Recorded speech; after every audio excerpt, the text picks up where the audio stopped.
Hey guys, it's 21 degrees out, we got snow flurries flaring around, and we're gonna do a 7.3 cold start. I'm gonna use spark fluid because it doesn't make sparks, so we gotta make the sparks because the glow plugs don't work. And we got another truck charging it because the charging system doesn't work. So soon I'll do a video on putting in a 1-wire alternator rather than all this junk. So here we go. Just a little bit, not a lot. And then it says no. I don't have very good feelings about it. That is not good.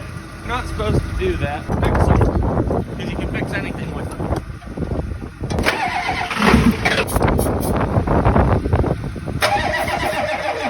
Nope.